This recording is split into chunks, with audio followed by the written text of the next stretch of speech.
आज हम लोग इंटीग्रेशन की बात करेंगे।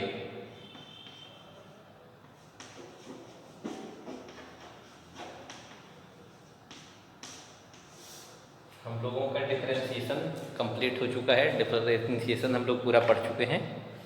अब हम लोग जो है इंटीग्रेशन की बात करेंगे। इंटीग्रेशन जो है डिफरेंशिएशन का जस्ट जो है उल्टा होता है। डिफरेंशिएशन में हम लोगों ने पढ़ा था कि कोई भी बड़ी चीज़ होती है तो उसको छोटा तोड़ तोड़ कर एकदम बिल्कुल ब्रेक करना छोटे पार्ट्स में।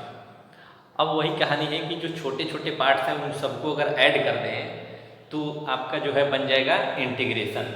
इसको समेशन भी बोलते हैं, इंटीग्रेशन को समेशन भी बोलते हैं। और इसका सिंबल जो है वो इस तरीके का होता है। ये होता क्या है कि ये समेशन का जो एस होता है उसको पकड़ के थोड़ा ऐसे खींच दिया गया, तो ये साइन जो है आपका ये बन गया, ये समेशन का साइन होता है।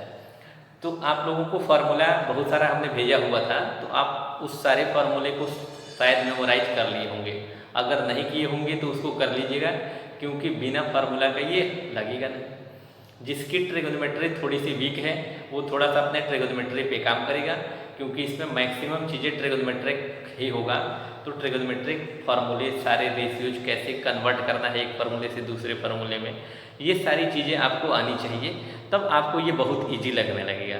अदरवाइज अगर आपकी ट्रिगोनोमेट्री जो है वो बहुत अच्छी नहीं है तो आपको क्वेश्चन को समझने में परेशानी होगी। फार्मूला आ गया और आपको समझ ही नहीं आएगा कि ये कहाँ से आ गया, कैसे कर दिया गया।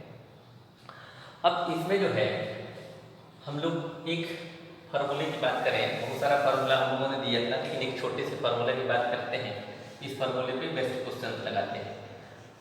अगर ये है x to the power n dx, तो इसमें फार्मूला आपने लिखा होगा कि x to the power n plus 1 upon n plus 1 होता है और एक कांस्टेंट ऐड हो जाता है। इंटीग्रेशन जब भी करते हैं तो उसमें एक कांस्टेंट हम लोग ऐड कर देते हैं।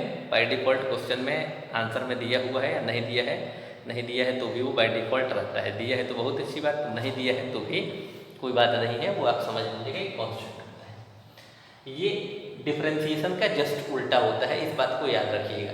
जैसे साइन का जो है डिफरेंशिएशन जो होता है वो क्या होता है, cos x, तो cos x का इंटीग्रेशन sin x हो जाता है। तो इसी तरीके से जस्ट उल्टा जो है याद रखना है इसको। तो कैसे याद रखेंगे आप इस बात को समझिए। अब जैसे हमारे पास एक कोई क्वेश्चन आया है, जैसे हमको x³ dx, इसका हम लोगों को डिफरेंशिएशन करना है। तो कैसे डिफरेंशिएट करेंगे इसको। अब यहाँ क्या हो जाएगा x to the power 3 plus 1 upon क्या हो जाएगा 3 प्लस 1, तो ये क्या हो जाएगा x to the power 4 upon 4 plus ये हो जाएगा ये कांस्टेंट। तो ये हो गया आपका आंसर। अब यहाँ बात आती है कि ये आंसर चेक करना है कि ये बात सही है कि नहीं, तो ये आप खुद चेक कर सकते हैं कि जो आंसर आया है, जब इंटीग्रेशन डिफरेंशिएशन का उल्टा है तो जो आंसर आया है उसको डिफरेंशिएट कर दें तो क्वेश्चन आ जाना चाहिए, इसका मतलब है कि सही है। तो देखिए हम लोग वेरिफिकेशन यहाँ पे करेंगे इस तरीके से। वेरिफिकेशन, अब यहाँ वेरिफिकेशन क्या होगा, x to the power 4 upon 4 और इसको क्या करना है d अपॉन dx करना है, यही करना है ना।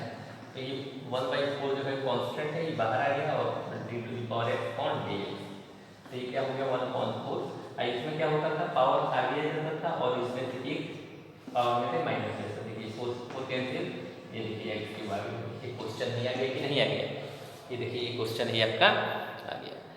तो डिफरेंशिएट इंटीग्रेशन करिए और आंसर चेक करने का मन करता है तो उसी को डिफरेंशिएट कर लीजिए, फिर से क्वेश्चन बन जाएगा। तो क्वेश्चन से आंसर, आंसर से क्वेश्चन अब आपको करना है।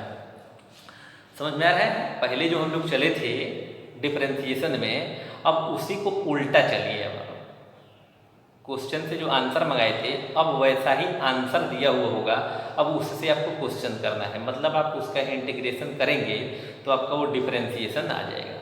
तो ये हुआ, तो इस तरीके से आपको ये करना है, तो ये कॉपी कर लीजिएगा। अब हम लोग क्या है कि इसी तरीके के बहुत सारे क्वेश्चंस करते हैं, जैसे मान लीजिए सम में, प्रोडक्ट में, किस तरीके से करेंगे। तो इसमें बहुत सारा मेथड होता है। इंटीग्रेशन करने के 3 मेथड होते हैं, substitution method, method of by part और ट्रांसफॉर्मेशन मेथड, और एक और होता है पार्शियल फ्रैक्शन मेथड। ये 4 मेथड होते हैं। तो इसको बहुत ध्यान से पढ़िएगा, क्योंकि अगर आपका सीक्वेंस अगर टूटा, पहला जो कॉन्सेप्ट पढ़ाएगा अगर आपने उसको सही से नहीं देखा तो पीछे वाले कॉन्सेप्ट आने वाला नहीं है। इसलिए इसको बहुत ध्यान से समझिएगा कि अगर आज ये पढ़ाया जा रहा है तो आज इस पर काम करना है, आपको वर्क करना है, इस चीज़ को आपको समझना है। नहीं समझ में आ रहा है आप क्वेरी करिए, 1 दिन 2 दिन क्वेरी करिएगा, आपको खुद समझ में आ जाएगा। अपने आप जब दिमाग में सेट हो जाएगी चीज़ें तो आगे बहुत स्मूथली चलते रहेगा। लेकिन अगर आप चाहिए कि इसको छोड़ दें, कल करें, परसों करें, अगला एक्सरसाइज कर लें, तो ये बिल्कुल होने वाला नहीं है, क्योंकि ये सब जो है एक दूसरे से इंटर लिंक होगा। जितने सारे डिफरेंशिएशन थे सब एक दूसरे से इंटरलिंक थे, ऐसे ही अब इंटीग्रेशन जो है सब एक दूसरे से इंटरलिंक होगा। तो आप शुरू में बहुत अच्छे से पढ़िए, ये बहुत अच्छा चैप्टर है। और मार्क्स के बेसिस पे देखा जाए तो इन सब टॉपिक से बहुत ज़्यादा क्वेश्चंस पूछे जाते हैं। पार्ट 2 से क्वेश्चंस ज़्यादा होते हैं पार्ट 1 के रेस्पेक्ट में। तो इसलिए आप पार्ट 2 को बहुत ध्यान से देखिए, पार्ट 1 को भी देखना है। पार्ट 1 में जितने सारे एप्लीकेशंस हम लोगों ने देखे हैं डिफरेंशिएशन के, वो सारी चीज़ें हैं। ऐसे ही इसमें भी एप्लीकेशन बहुत सारा आएगा आपका इंटीग्रेशन का, लेकिन एप्लीकेशन आप तब कर पाएंगे जब आप इसके बेसिक को समझेंगे। तो एक दूसरा हम लोग क्वेश्चन देखते हैं, लिखते हैं। जैसे मान लीजिए कि हमारे पास कोई इस तरीके का क्वेश्चन है, +1 इस तरीके का क्वेश्चन है और इसको आपको इंटीग्रेट करना है। तो ये देखिए जितने सारे प्लस वाले टर्म हैं ये सब अलग अलग जो है इंटीग्रेट हो जाएंगे।